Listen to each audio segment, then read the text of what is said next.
In this video, I want to talk about everyday wellness, and in particular, I want to talk about a dimension that relates directly to well-being, and particularly self-subjectivity and subjective well-being, and what's direct to the self within perception, and really getting to that and defining it more broadly, and which actually cuts across a lot, if not most,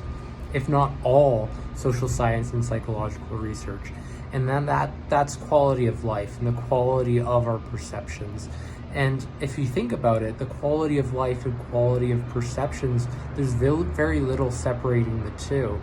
And the very nature of our experiences directly impact our positive perceptions, positive motivations, positive emotions, positive feelings, positive actions, and positive behaviors that are aspects of a positive self,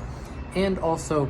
influence the very personality characteristics that we enjoy on a day-to-day basis and that we might want to change, and which can inform us of the trajectories that we should go in and move in relation to situated conditions and various situations.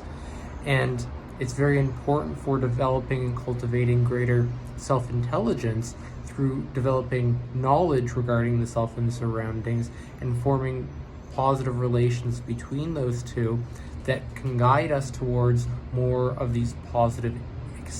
experiences and qualities, in particular what we enjoy, the foods that we like to eat, or the places that we like to visit, and those positive experiences. But not just what we enjoy, what we also find meaningful, and where there can be value, and where we actually derive something of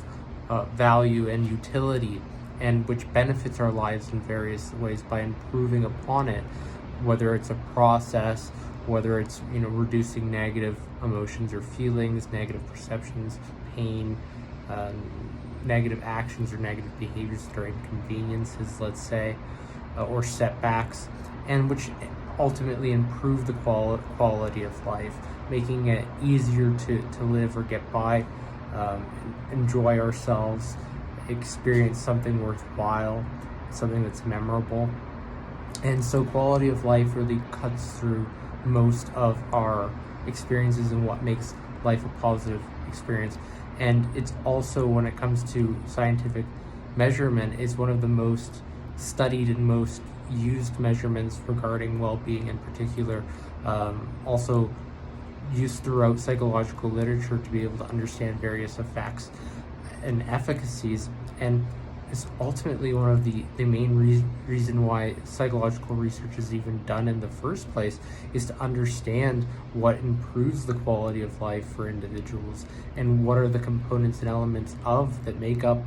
the quality of our lives and quality of our experiences and perceptions. And this qualia that we're very interested in understanding, we can access direct through our perceptions, and through doing so we can cultivate greater self-intelligence and self-wisdom through extracting the meaning and forming these positive connections regarding the self and surroundings through this direct relationship with the quality of our experiences. And I'll be talking a lot more about the quality of experience and various dimensions of well-being,